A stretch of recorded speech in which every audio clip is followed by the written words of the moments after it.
Cool. All right. Well, welcome everyone. Thanks for chiming in for office hours. So I'm Ray. I'm the CTO here at Oasis Labs. Hey, I'm Noah. I'm Chief Product Officer at Oasis Labs. And today we'll be fielding, a bunch of questions based on, some feedback that we've gotten so far on the Devnet. So yeah, we'll jump straight into it. So just before we get started, so the goal of these office hours is to be able to engage kind of more directly with the community. It's kind of a forum that's a little more casual that allows us to interact kind of, in real time. We'll answer questions, we'll do some demos. This is the first of hopefully many of these events that we'll have going forward. So these webinars will kind of supplement the online engagement through our regular channels like Reddit and Gitter. And so if you're not already signed up for the mailing list, please do so now so you can stay up to date for when we have more of these in the future.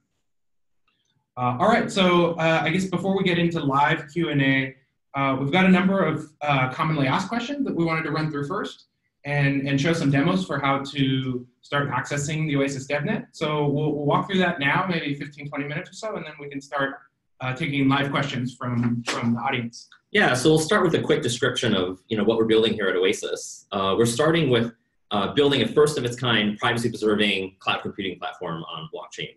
And the goal here is to build a platform that can enable privacy-preserving and computationally intensive applications, allowing developers to protect user data in the smart contract by design and foster the creation of new types of applications that wouldn't otherwise be built. So the top features that our platform will include end-to-end privacy, full-stack privacy that includes privacy both at the application layer as well as within the platform itself using a combination of cryptographic techniques and trusted hardware. We'll also provide a new form of scalability. So we have a novel scalability architecture that allows us to scale to new computationally complex workloads, including things like machine learning. And we have a set of rich toolkits and frameworks that makes it really easy for developers to get started to build these types of privacy-preserving applications from the ground up. Yeah, so the main goal of providing these properties, of course, scalability is important for developing more sophisticated smart contracts, and everyone is familiar with the scalability challenges of existing platforms. But privacy in particular is, I think, the biggest limitation of today's platforms. There are a number of really exciting applications that need to be able to protect state or protect data. Things like data sharing, even games, for example. We'll show a demo soon of a ballot in which you want to keep the vote secret. All of these applications would be really, really hard to build on platforms like Ethereum, where all transaction data is public record. And so if you think about the sorts of applications that people traditionally run in the cloud, very often you need to be able to protect some portion of the data. And so we want to build a platform that retains all the benefits of blockchain in terms of decentralization, in terms of integrity assurances, but also doesn't require sacrificing the ability to protect data and keep it secret. And so we want to make it very easy for developers to build those secret apps. We'll talk in a moment about some libraries we've developed called Web3C that allow you to program and interact with smart contracts in a confidential way without requiring learning new languages, without requiring learning a completely new programming paradigm, so that if you're already familiar with Ethereum, it's very easy to move over to Oasis. And if you want to take an existing contract that's already been built for Ethereum and port it to Oasis, it's just a few steps. So, okay, so actually, why don't we start with onboarding? So if you haven't already, I'm going to share my screen here. If you haven't already and you're interested in developing on our DevNet, I highly encourage you to go to our documentation portal. So this is docs.oasiscloud.io. And at this portal, our engineers have done a fantastic job of describing our system architecture and some of the libraries and features that we've been working on, as well as tutorials for migrating existing projects to Oasis, building example simple smart contracts that use confidentiality or are built with Rust. And so you can see on the menu here, you have access to all of these resources from this documentation portal. So for starters, we're going to make this a little smaller. We're going to start with initial onboarding as if we had never set up our system yet before for even developing on Ethereum. So let's assume we have an empty system and we want to very quickly start developing smart contracts on Oasis. So we're going to go to this quick start guide on the documentation portal. And this runs through really 4 steps for setting up your machine so that it can interact with the Oasis network and you can start developing smart contracts. So the first step is you need to install a wallet. Now, we worked really hard to make sure that our system is backwards compatible with Web3 and with Ethereum. So that means that you can use existing Ethereum wallets to store your Oasis Devnet tokens. And so for this demo and for our documentation, we show how to use MetaMask, which is a very nice wallet that allows you to store your keys through a Chrome browser extension and interact with the blockchain through web apps. But because we're compatible with Web3, you can really use any Web3 compatible wallet that you want. So if we follow these instructions, you can install MetaMask. You can see I've already done that here, so we'll skip this step. Let me just log in. Once you set up MetaMask, you need to configure MetaMask to be able to talk to the Oasis Devnet. So out of the box, MetaMask is configured to send transactions to a few predefined networks like Ethereum mainnet and some of the test nets like Ropsten and Brinkaby. So what we need to do is tell MetaMask how to instead deploy contracts to the Oasis Devnet. And we can do that with these instructions here. Essentially, you go into the settings, define a new network profile with these configuration values. And after you've done that, you'll see Oasis Devnet show up in the dropdown here. So once we select that, now our MetaMask is talking to Oasis Devnet. So once we have the wallet, if we want to start developing apps, or we even want to interact with dApps that have already been deployed on Oasis, we need tokens. Tokens are used to pay transaction fees for transactions sent to the network, just like Oasis. We have a slightly different way of accounting for transaction fees, a slightly different gas model, but the basic idea is the same. So if you want to start using the system, you need to go to the faucet and give yourself some tokens. So let's go ahead and do that now. We click here.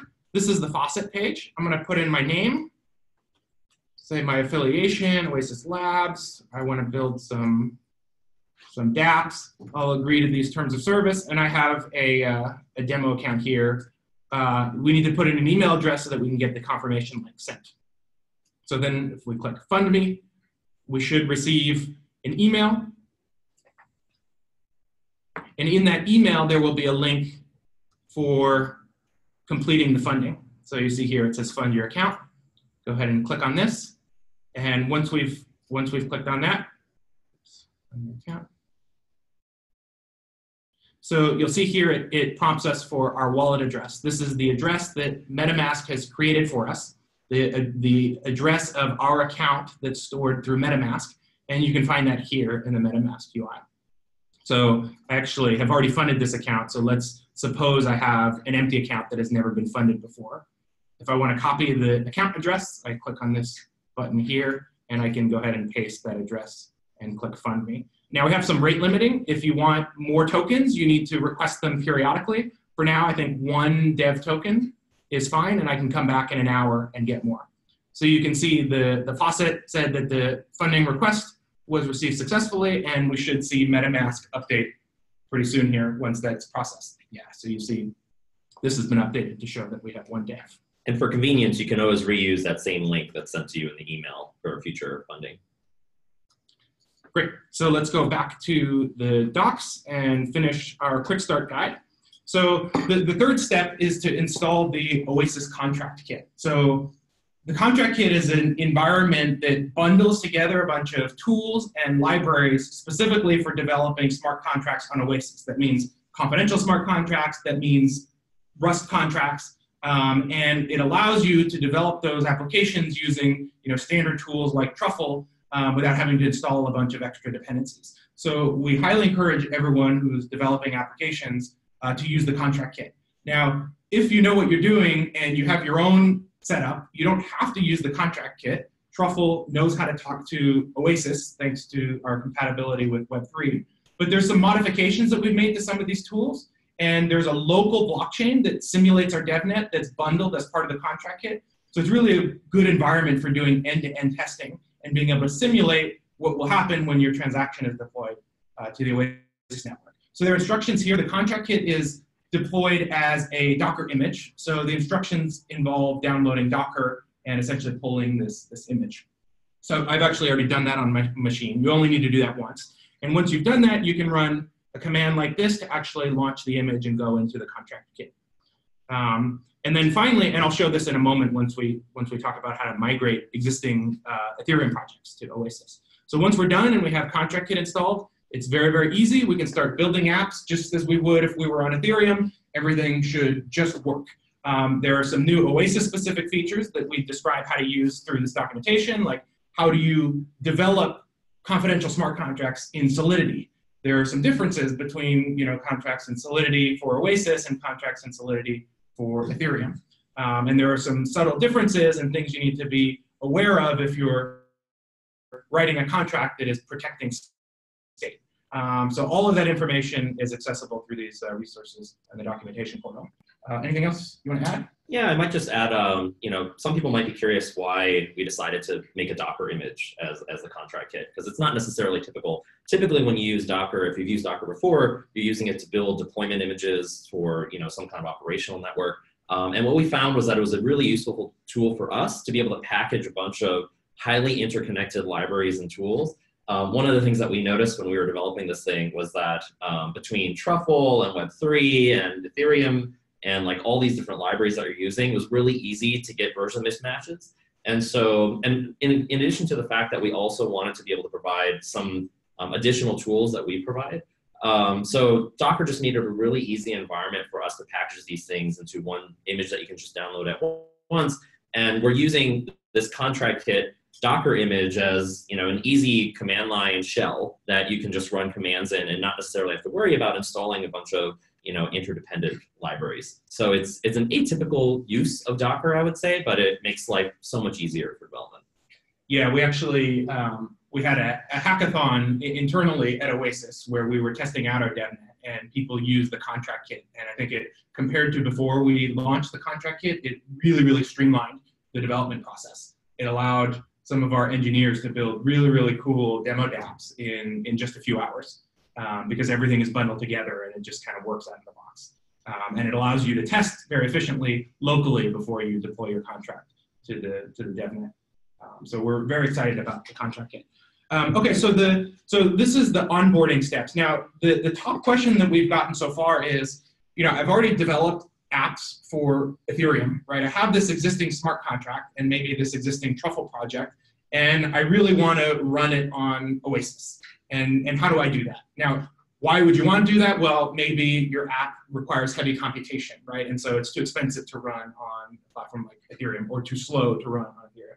Or maybe your app actually requires the ability to protect some of its state. And you just built a prototype on Ethereum, but now you're actually really ready to deploy it and release a version soon, and you need to be able to run it on a platform that is able to protect state.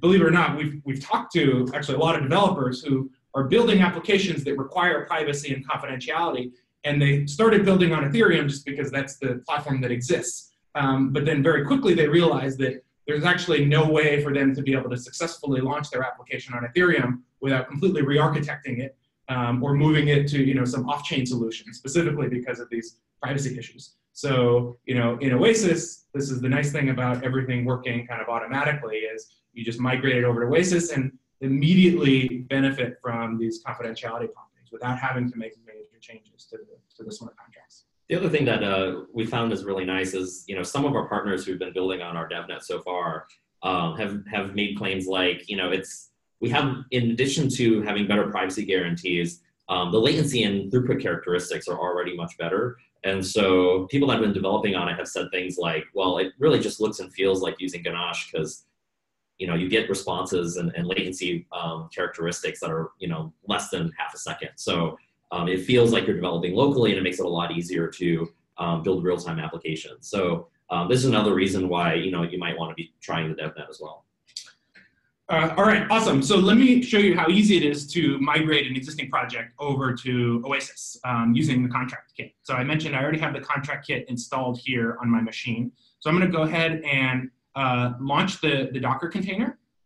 So I'll go into the contract kit environment, which I am here. And for starters, so there's an existing Truffle box. So Truffle boxes are these prepackaged projects that have scripts for deploying the code as well as the contract code itself. There are a number of these that you could use as templates for your project. The one we'll show here for the purposes of this demo is called MetaCoin, which is just a very, very simple token-style contract. It's not ERC-20 compliant, but it implements a very simple token that you can transfer balances between accounts. So I'm going to make a directory called MetaCoin. I want to zoom in a little bit. Sure. And from here, I'm going to go ahead and unbox this, this project called MetaCoin. And so once I've unboxed it, you can see the contracts are in this directory. The main contract is here. It's actually quite simple. It just maintains a mapping from address to integer of balances and defines some methods that allow you to transfer coins from one account to another. So this particular app was obviously developed with Ethereum in mind. It wasn't built to be run on Oasis, but we're going to show you how easy it is to take this code and deploy it to Oasis. So we're going to go to this tutorial, Developing with Truffle. And if you go down to this section, Migrating an Existing Truffle Project, you can see there's really just a few steps that we need to go through. And we only need to go through these steps once. And after we've done it, the project is now ready to go, ready to run on Oasis going forward. So the first steps are to install some dependencies.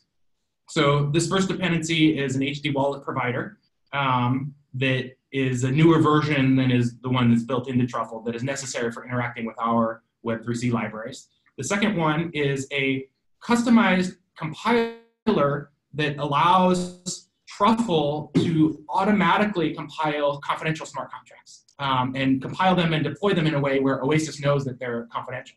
So actually, it turns out it's very easy to use the exact same workflow and the exact same tool chains to build confidential and non-confidential contracts. You don't really have to make any major changes to the code. It's just a matter of how you define the configuration in Truffle. And so that is supported thanks to this Oasis compile extension. And then the final dependency is Web3C, which I mentioned earlier is a modified, it's an extension of the standard Web3 library that specifically has new methods and APIs for interacting with confidential smart contracts, because Web3, of course, is designed under the assumption that all data is public. So a lot of the APIs are built with that assumption in mind. And if you want the contract to be able to protect data and keep it secret, you need to be able to encrypt the transactions as you're sending them to the contract. And standard Web3 doesn't provide facilities for doing that. So that's why we built Web3C that allows you to automatically encrypt the transactions, have this end-to-end encrypted channel, and talk to confidential smart contracts using very similar programming patterns as you would use if you're just developing a regular Web3 app. So I'm going to go ahead and install these. These are the only things we need to install in our project. And while that's happening, I'll talk about this second step, which is we need to tell Truffle essentially how to talk to the Oasis Devnet. And so Truffle has a configuration file called truffleconfig.js or truffle.js. And this has some configuration information about the network that you're deploying to and which accounts you want to deploy from. So we just need to take this boilerplate and add it to our Truffle config. So while this is going on, I'll open up another instance in my Docker container. Okay, so I'm going to modify truffle.js here. You see the initial box has an empty definition. I'll go ahead and put in this updated definition. And this is all I need to do. The only remaining step is for the account that I just funded that has the tokens, Truffle needs to be able to deploy my contracts from that account. So I need to tell Truffle how to access that account. And so I do that by defining the mnemonic that was generated when I created the wallet. And so I can do that here. I have the seed file already stored on my machine. So I'll go ahead and put in the mnemonic, do some of this off screen so people don't steal my dev tokens. All right, you can see some of the mnemonic, not all of it. Okay. You can also get the mnemonic from the MetaMask UI. If you go into advanced settings in MetaMask, you can reveal your seed words. Okay, awesome, good to know. Okay, so we're ready to go. We'll just wait for these dependencies to finish installing. So while these dependencies are installing, we got a couple live questions that I figured I might as well answer. Awesome. So there was a couple of things, one of which is there's Web3C, which and how we can specify confidential smart contracts. So currently, the way that we specify whether contracts are confidential or not is we prepend a keyword in front of the contract file. So in this case, if we have metacoin.sol, you would have confidential-metacoin.sol. And we've modified the compiler to be able to automatically know or automatically detect that prepended string. And if that's there, it'll compile it as a confidential smart contract. In practice, underneath the hood, what we're doing is we're adding some metadata to the smart contract so that the runtime knows how to interpret that smart contract at runtime. But in terms of the development workflow, all you really need to worry about is to be able to signal to the compiler to compile it as a confidential smart contract. And that's what we use that prepended string for. For more details and exactly what that looks like, we have a table that in the documentation that might make it easier to visualize. And the other thing that people are wondering about is Web3C and how that differs exactly from Web3.js. At a high level, it exposes the exact same interface to Web3.js. So for the most part, it's a plug and play replacement. You can just install that and use that and require that instead of Web3. And you have all the same APIs that you would normally expect. You just now get these additional confidential smart contract endpoints. And Noah will show you how to update the code to be able to leverage that. Yeah. Awesome. Thanks. So yeah, speaking of confidential versus non-confidential, I can actually show here on the Metacoin example how to migrate this contract to a confidential contract and how easy that is. And then also the indicators that you have so that you know whether it's been deployed as confidential or non-confidential. Obviously, that's very important.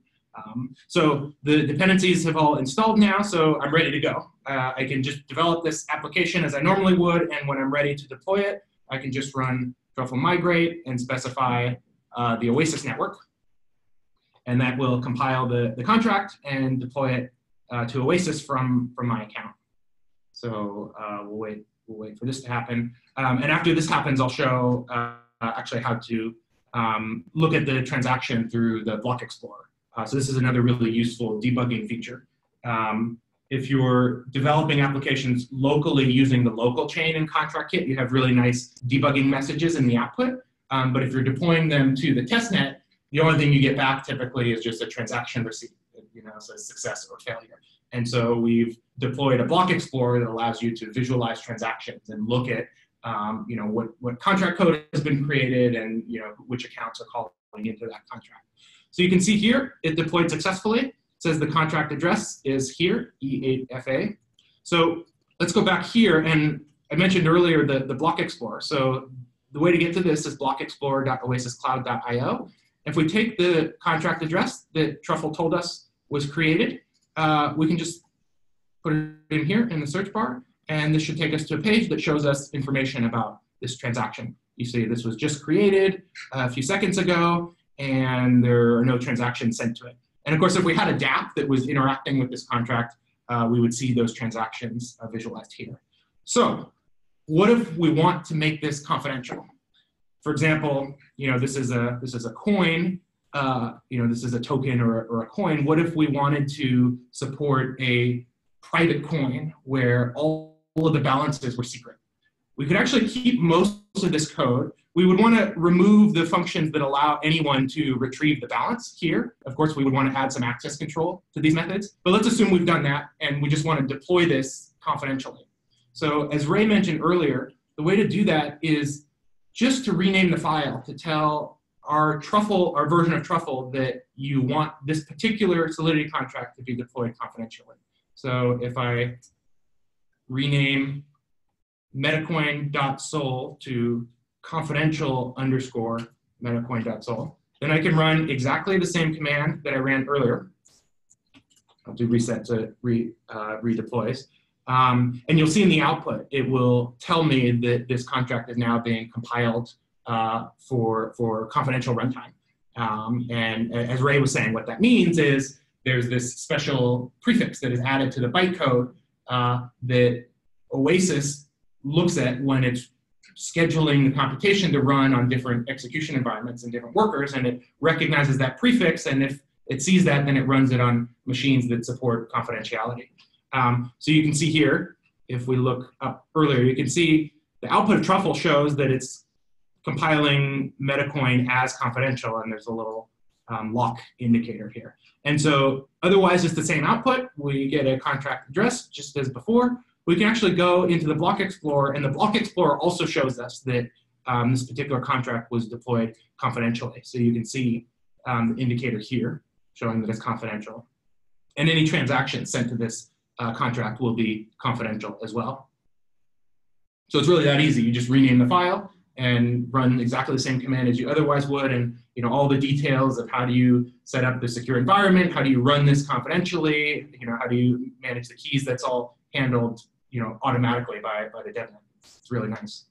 What's really cool about this is that now that you've marked the smart contract as confidential, automatically all the state that's stored inside it, in this case for the MetaCoin, that token balance, that token balance state is automatically transparently made confidential. And now the smart contract can be the arbitrator, the one that actually defines the access control policies for how people can access that state. So as Noah was saying, now you can start to add like require statements that say, you can require that hypothetically, for example, if you wanted to do something where you can only retrieve the token balance if the token balance was over a certain amount or under a certain amount, you can add these kind of require statements that cause the transaction to revert or prevent the caller from actually retrieving any data unless these conditions are met, which is really useful for things like financial contracts or auctions or voting or whatever else our developers want to build. Yeah. So speaking of voting, so we have in our documentation, we have a tutorial for what we call a secret ballot, which is a very simple ballot smart contract that is designed to be deployed confidentially. And when it's deployed confidentially, it allows you to create things that you vote on in such a way where nobody can actually see what people are voting on. But because it's a smart contract, because the smart contract code is public and auditable, you have these transparency and integrity guarantees that the election, the voting is fair, even if you can't see individual votes. And this is something that'd be very, very hard to do on Ethereum. There are like complicated cryptographic schemes like commit reveal that attempt to solve some of these problems. But in Oasis, it's literally just write the smart contract as you would before, be careful to mark which parts of the state are private versus public, and you don't need these multi-step protocols in order to be able to keep information secret while still retaining the the transparency of smart contracts. So we could walk through that example from the web UI. The nice thing about that example is it actually shows how to interact with confidential contracts through Web3C. So we have a DApp, web front end that allows a user to cast votes for the contract. And so if you're curious, I saw there were some questions about how do you interact with confidential smart contracts. That's a great starting point. That shows you how to do that using our Web3C library and actually how similar it is, in terms of the programming patterns to just using regular Web3. All the details about exchanging keys and setting up the secure channel, that all happens kind of under the hood. So the developer doesn't need to worry about that. So we could walk through that demo if we'd like, or why don't we take a few more questions first? Sure. Yeah, just to expand on that last point, what's really cool about Web3C is that you, like Noah was saying, you interact with it in the same way that you would use Web3.js, but under the hood, it automatically will encrypt the transaction. This is why we had to make some extensions to the Web3 APIs, that Web3 doesn't currently support these types of things. But what it automatically does is it encrypts the transactions before it's sent to the blockchain so that nobody outside of the developer and the smart contract can actually read and process that transaction. And then the smart contract can decrypt that transaction and start to process over it in a way such that the data is encrypted end to end.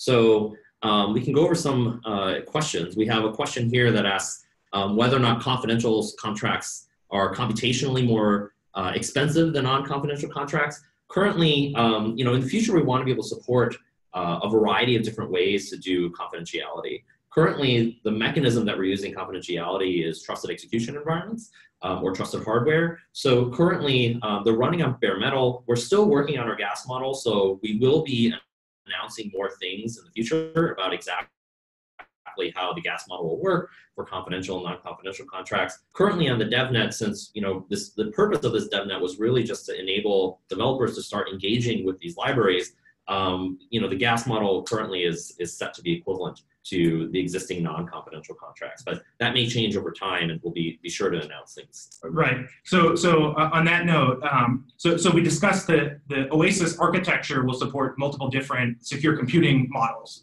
including multi-party computation and zero-knowledge proofs. What we have right now is the use of secure enclaves. And as Ray was mentioning, because secure enclaves run on bare metal, they're actually just as fast as native computation. So there is a little bit of performance overhead in terms of setting up the secure environment, making sure that it's running on genuine secure hardware. But that's a fixed cost. And once you have that environment set up and your code is running inside that secure environment, then there's really very, very little performance overhead relative to non-confidential. We have another question here about how much programming knowledge it's required to create smart contracts. So if somebody has very little or no programming knowledge, how long would it take to learn? That's a great question. We have a wide spectrum of developers that are really interested in this capability. What's unique about this blockchain time that we live in is that there's a huge number of applications that people are starting to fathom up, and it's not necessarily the same type of person that is coming up with these great ideas. And so we want to be able to build a set of developer tools that makes it easy for whatever type of developer wants to engage with our platform. Truth be told, currently our developer documentation really is geared towards people that have some familiarity already with the Ethereum development environment. But we are working on a bunch of tools that we'll be announcing in the near-term future to help make it easier for people that don't have as much programming experience to be able to engage with the platform and still build these types of applications. So I would stay posted for some announcements in the near future. Awesome. Should we do another demo? Sure. All right, so why don't we show this secret ballot demo, which is really exciting. So I'm going to go ahead and share my screen again. Stop. So we'll start from the documentation. And if we go here, you can see there's a tutorial that says building a secret ballot DApp. So I won't go through this whole tutorial. I'm going to show you the sort of the user experience and talk about kind of the architecture and sort of how the web UI is communicating with the contract. But if you're curious about how to actually develop the contract and make sure that you're marking the state secret and you're adding the correct access control mechanisms to the contract, this is a really good tutorial to get started with kind of thinking about how do confidential smart contracts differ from regular smart contracts, and how do I make sure I design it in a way that is correct and secure. So I'm going to jump straight to a DApp that we've deployed that allows us to interact with this demo. So I'll launch that here. And at the same time, I'll open up the code for the GitHub so we can take a look at some of the source code. So, okay. So here, this is called the Oasis Secret Ballot DApp. If we load it, it's going to talk to the network. And if we don't specify an existing ballot, then it should redirect us to a page that allows us to define a new ballot. And I can talk about how that works. Looks like I think our network is a little slow here. There we go. Okay, so so the model here is that there's this existing DApp that allows anyone to deploy a new secret ballot. So the developer, that is us in this case, designed this DApp where once it's deployed, any user out there can create a new ballot using the code that we've written. And they can send a link to that ballot out to anyone, and they can collect votes for their ballot. And then the user that created the ballot is able to decide when the ballot ends. And in order to end it, they basically click a button in the UI, which calls a method on the smart contract that only they are allowed to call. And only after the ballot ends are the votes revealed. So let's make a sample ballot here. Let's say maybe me and Ray are competing over something. And so the two options are Ray and Noah. Okay, so this will pop up MetaMask. It will ask us, do we want to confirm this contract deployment? So what's actually happening here is an instance of the contract itself, which I can show you. I'll open GitHub later. An instance of the contract itself is being deployed to the Oasis Devnet as a confidential smart contract. And so once that happens, the page will redirect us to a new UI that allows us or anyone to interact with that instance of the ballot contract. So this is the address of the ballot that was just created specifically for this vote, Noah versus Ray. If we go to the block explorer, you can see we'll show you once we actually send transactions to the smart contract, you can see how they're actually encrypted, which means no one will be able to see the votes. But right now, we haven't done anything except deploy the contract, and so you see this is marked as confidential. So now I could send this link out to anyone and start collecting votes. Again, we actually used this internally. We had a few things that we were voting on that we wanted to vote privately amongst the team. I think we've used this secret ballot DApp several times. It's been quite fun to be able to run these secret voting schemes, quickly and have these, assurances that no one will ever be able to reveal the underlying votes. But we have a record of what the actual vote totals were. So let's assume that I'm under a different account here. I'll switch over to this account. And so now I'm somebody else that went to this URL and wants to vote on this particular ballot. And so the web UI will check, it will call the contract to see if my account, that reads my account here, has voted yet. If it hasn't, it will give me these buttons. I'm gonna vote for Ray here. The process of clicking vote tells Web3C to send a transaction to this secret ballot contract that says, I am voting for this particular candidate. And so the code itself is here, vote for candidate. So when I click that button, the JavaScript is sending an encrypted transaction to this method that only the smart contract, when it's running inside this secure execution environment, only the smart contract will be able to see the plain text data of the candidate that I voted for. And anyone else that's on the network, maybe it's the Web3 gateway, maybe it's someone monitoring the network traffic, they will only see an encrypted log. So they will get to see that I'm talking to a smart contract, but they'll have no idea what I'm doing with the smart contract. They won't know that I'm calling this method, and they certainly won't know which candidate I'm voting for. It's only the instance of the smart contract that's running in the secure execution environment that sees the decrypted version of this payload. So that's what's happening. I'm gonna go ahead and confirm. Now, this ballot allows anyone to read the total number of votes that have been cast so far, not for specific candidates, but in total across all candidates. And so if we go back to this DApp, you can see that we've selectively revealed some portion of the secret state through our application logic that allows anyone to see that, okay, there's been one vote so far. But even though we know there's one vote, we don't know who the vote was for. And if more people voted, we would see this number increase, but we would still have no idea who was leading the race until we decide to end the ballot. So just to show you here, if I tried to end voting through this account, because this is a different account than the one that created the ballot, it won't let me. It will just send the transaction, and it will effectively do nothing. So if I refresh the page, nothing's changed. I'm going to switch over instead to the account that I used to deploy this ballot in the first place, which is, I think it was this one, test account, right? And now, actually, before I do that, let me go over to the block explorer and show, so the contract address is 5FC. So if we refresh the block explorer, that vote that I just issued earlier, you can see it's actually shown in the block explorer because it's just a standard transaction. It's a call on a smart contract. The difference here, of course, is it's a confidential call, which means that the payload of the transaction is encrypted. So, as with any block explorer, you can view metadata about the transactions, including the payload, but this is just basically gibberish. This is an encrypted blob that nobody has the decryption key for except the smart contract. And so that's why this is marked with a lock confidential.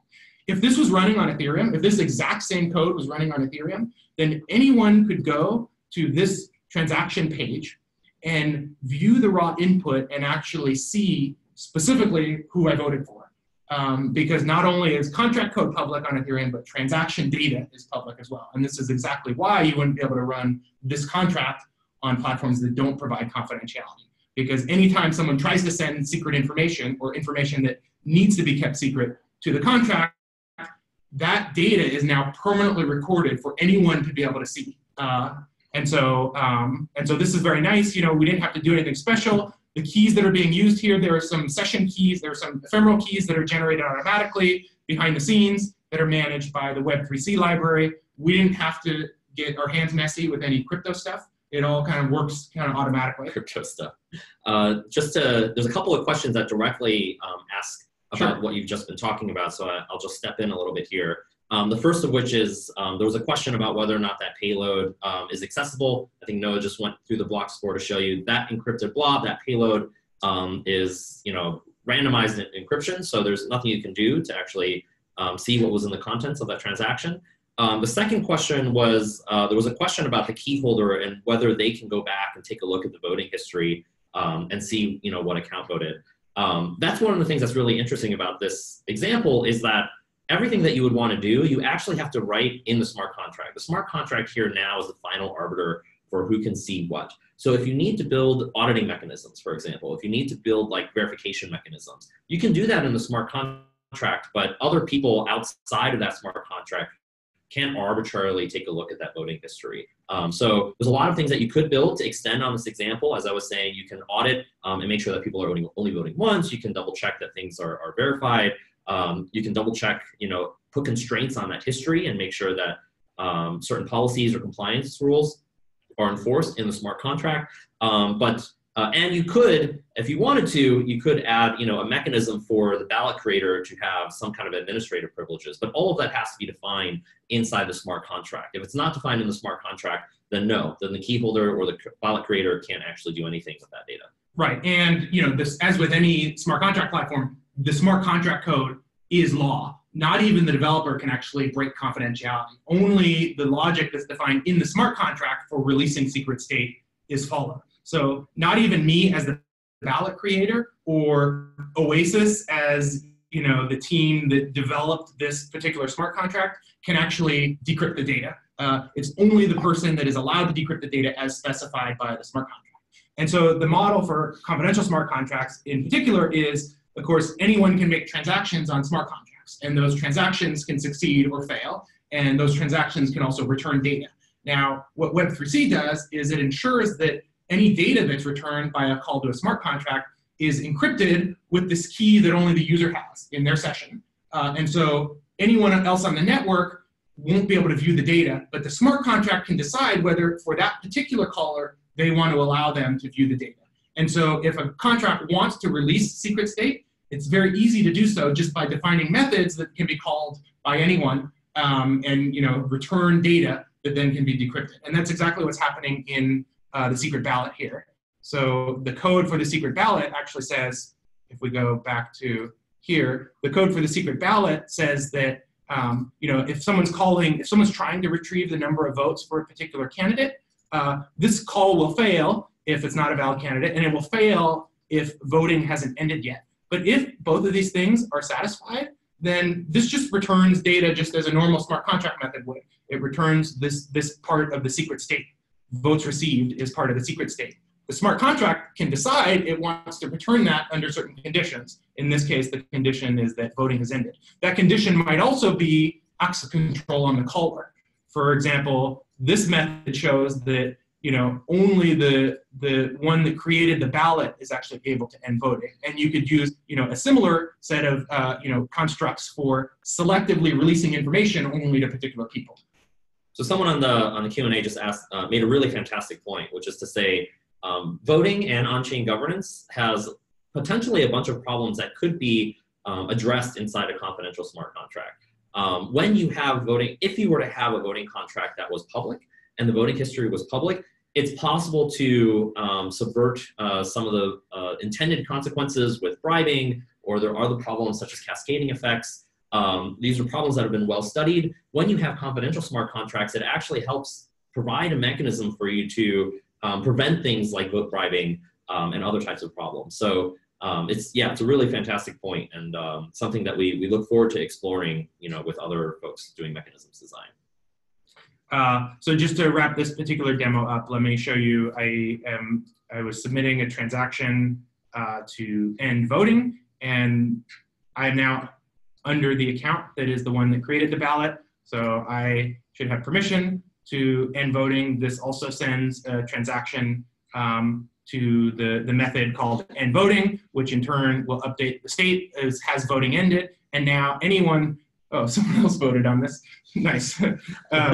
Now anyone can go to this page, and the votes are publicly revealed, going forward. So in the future, if anyone visits this site now, the smart contract says that because these things are set to true, and once they're set to true, they're never set back to false. Then now anyone is actually able to reveal the votes, but they couldn't do that until the ballot ended. Okay, so that ends that demo. For people on the call, we want to remind you there's a Q&A feature in Zoom. So if you want to ask questions, either about what we're talking about or more general questions, there should be a button in your Zoom client that allows you to raise your hand and pose a question. Yeah, I'll try to answer another one with respect to use cases. I think confidentiality really opens up a whole new set of use cases, some of which don't really practically work without it. So one person wanted to ask about applications in the finance sector. If you think about things like derivatives or exchanges or auctions, there's a bunch of things that inherently need confidentiality. A simple example would be like a second price auction. In a second price auction, the purpose is to actually hide the bids until the very end, and then you actually just reveal it when you get to the close of the auction. And it is important for these types of mechanisms to actually not reveal what those bids are until the very end. And so some of these types of mechanisms are just not even possible without the ability to do confidentiality in the smart contract. Yeah, and sort of expanding on the set of use cases, there are actually, some of the use cases that benefit from confidentiality might surprise you. Like even games actually benefit from confidentiality. If you want to build a game on a blockchain so that you can integrate with other smart contracts, maybe so you have some token schemes, or you can store assets from the games as NFTs. Oftentimes for competitive games, you need to make sure that an opponent can't cheat. And so if the game is actually executed on the blockchain, it's very important that the internal game state, like if we're playing poker, the cards that each player is holding, it's very important that that remains secret, both from the other players, but also from the miners, right? Because otherwise a malicious miner could collude with a player in order to cheat. And this is a problem that's specifically solved by Oasis, in that it doesn't matter what machine is running the computation. The platform and the guarantees of these secure execution environments guarantee that you don't need to know anything about the machine. You have this property that the data remains confidential. And this is one of the reasons why actually just using off-chain solutions or layer 2 solutions is not a complete solution for this problem. Because even with layer 2 solutions, if those machines that are running the computation are accessing sensitive data, there's nothing preventing them from misbehaving, right, or cheating. And so, there's sort of a misconception, I think, in the space that, if you want privacy on, layer 1 solutions, it's sufficient to use some sort of off-chain solution. Actually, that's not the case at all. Even if you're doing something off-chain, there's some machine that is handling the data and processing the transaction. And so the threat model then is, what reason do you have to believe that that machine is acting fairly and correctly? In Oasis, the whole point of running things in this secure execution environment is that our architecture, once it's finished, will ensure that any machine that's running, whether it's controlled by Oasis, whether it's controlled by any miner that's on the network, actually won't be able to see the data. And that is enforced by the protocols, and that's enforced by, for example, secure enclaves in the case of secure hardware. And there's no requirement to assume that someone is going to behave correctly. Did you want to go through we had a couple questions about Rust, a Rust example. Do we have enough time to quickly do something like that? I think so, yeah. Rust is exciting. So a lot of people are now that we've sort of, we have a lot of solutions for scalability. A lot of people are thinking about, well, let's sort of unlock the power of smart contracts. Let's start to write smart contracts that are significantly more complex than anything that's been built before. Solidity is a really great language for writing simple contracts, like multi-sig wallets or tokens. But once you have the ability to run fundamentally more complex types of computations, Solidity isn't the best language. For example, if you want to do something that involves machine learning, or I mentioned games earlier, if you have some sophisticated game logic that you want to implement, Solidity may not be the best language to do that. And so for that reason, we're trying very hard to make sure that our architecture and our runtime support many different languages. so that developers have access to kind of the right language and the right tools for their specific application. So the first step towards this goal is supporting Rust. So Rust is this general purpose language like C that allows you to write very low level code, systems level code. It allows you to have access to a rich set of libraries that have been developed by the Rust community. And the goal is to be able to allow people who are familiar with Rust to write Rust code without having to make major changes to their code and have that automatically be able to run as a smart contract. And eventually, once we have these different backend languages, for example, Rust compiles into WebAssembly and Solidity compiles into EVM, then the community can build other tools and other sort of UI, front ends that allow developers to use additional, programming languages and additional workflows. And as long as those compile into those runtime languages, then they will just automatically run on Oasis. So this Rust support is a very important first step towards sort of opening up the door to allowing development of smart contracts through a much richer set of tools and languages than you have today with Ethereum.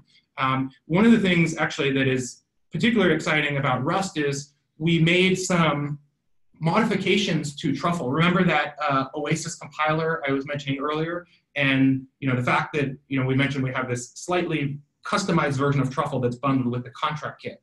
Part of what that is used for is actually to provide a very seamless environment between Solidity and Rust, so that if people are familiar with using Solidity and deploying smart contracts in Solidity, then the changes that they need to make, the commands they need to run are basically very, very, very similar. So maybe in 2 minutes, I can sort of talk through what that looks like from Contract Kit. So let's suppose we want to make a new project in Contract Kit called Rust project. I'm going to unbox this Labs Oasis box. So this Oasis box is basically just a Truffle box that has those config files pre-specified so that I don't need to go in and modify them, except, of course, to add the mnemonic. And so this will automatically set up a Truffle environment that allows me to write contracts in Solidity, write contracts in Rust, run the same command, Truffle compile, Truffle migrate, whether it's in Solidity or Rust, doesn't matter, it will just kind of work automatically. And actually, I can mix Solidity and Rust in a single project. And I can have multiple different Rust smart contracts and Rust projects, and they can all live in the same, Truffle project. So it's very cool. It's a very nice kind of integrated environment that doesn't require you to choose between completely different tool chains in order to, add part of your DApp, that you want to implement in Rust and another part in Solidity, for example. So this has been set up successfully now. There's some commands.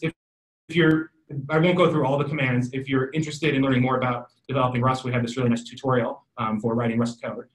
But essentially, we can use the same sort of Truffle commands like create. Truffle naturally already has a command called create contract, and we have an extension called create Rust contract, which will set up the boilerplate for a new empty Rust smart contract. So I'll call this my Rust contract. So if I run this command, then if we go into the contracts directory, you can see there's this new directory called my Rust contract. And if we go into that, the source file is called lib.rs, and this is the basically bare bones boilerplate for defining a smart contract in Rust. And if I want to add new methods, I can do so very easily. My method, and have this maybe take in some arguments and return data. And the cool thing about this is we actually developed some macros. You see this thing here. This will automatically generate the interface definition for these Rust methods so that the Rust methods can be called by any other smart contract or any DApp, even if they don't know that this is implemented in Rust. So this is all completely compatible with standard, Ethereum style smart contracts, even though the logic and the definitions of the smart contract and the methods are defined in Rust.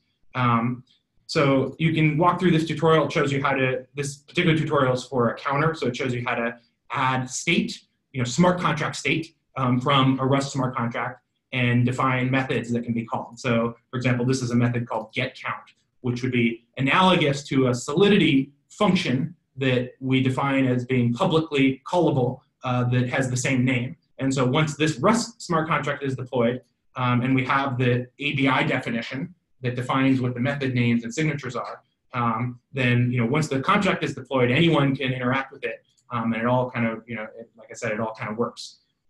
So I won't go through this whole tutorial, but the important steps are, again, this command truffle create Rust contract that I showed earlier, the truffle unbox for starters, and then truffle create Rust contract. And then once you have the Rust contract, then I mentioned earlier, it's just a matter of running the same truffle commands as you would if this was a normal Solidity project.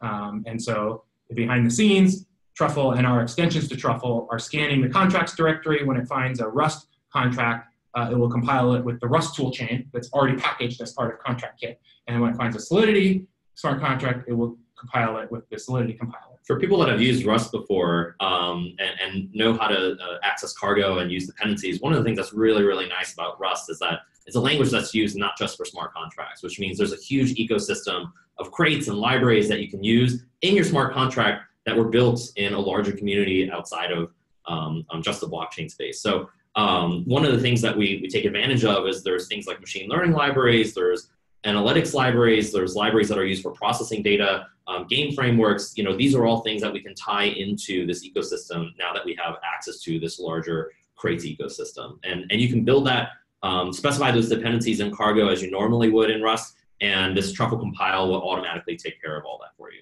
Right, and we're working on a number of libraries, specifically in Rust, that will allow you to call things like privacy-preserving computation, machine learning. We mentioned on our documentation portal, pretty soon we'll be releasing a framework for developing games, which is also implemented in Rust. So going forward, many of those libraries will be packaged and shared as cargo crates, so that it'll be very easy to include them in your Rust smart contracts. So there's a lot of exciting developments that are kind of in the works, and a lot of those will specifically use Rust because it's this very flexible language that lets us do more complex sorts of computations like machine learning. Like I said, that's not something you would probably want to implement in Solidity. Okay, I think we're almost out of time here. Maybe should we take one more question? Yeah. So let me ask you a question, Ray. So what is a DevNet, and how does it differ from a testnet? Great question, Noah. So I think one of the reasons why we wanted to call it a DevNet was we wanted to make it really clear that this was a network that was there for developers, right? This is not something where it's ready for production yet. These are very early access tools. Things are going to be changing really quickly. People ask some really great questions about features that we're building.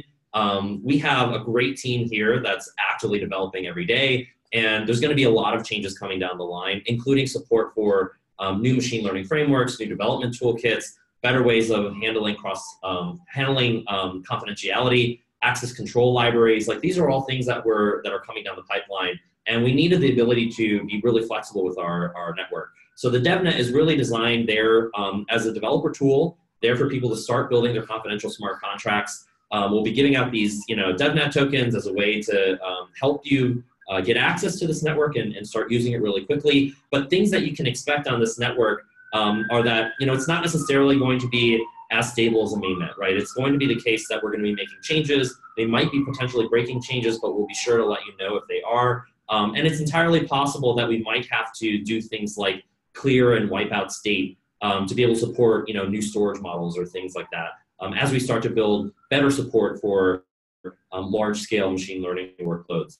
So there'll be a set of things that will be coming down the line, but we want to be working closely with our developers as we continue making these changes, and so that's why we called it a DevNet. Yeah, great. One other thing I would add is, and we talk about this in our non-technical primer, is we're calling it a DevNet, but once the architecture is complete, the confidentiality guarantees actually are real, right?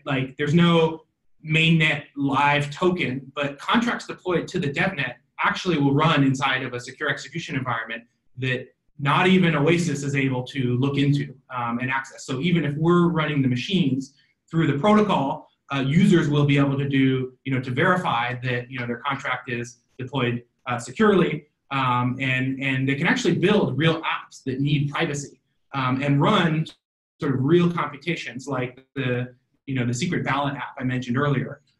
Once the architecture is complete, you can actually deploy that, and that will provide the confidentiality guarantees that we mentioned earlier. The fact that it's running on a DevNet is not important. It's still running inside of a secure execution environment. And our protocol still will guarantee that no one on the network, not cloud providers maybe that are running the nodes, not Oasis, as the ones that are running the miners, actually will be able to look at the data.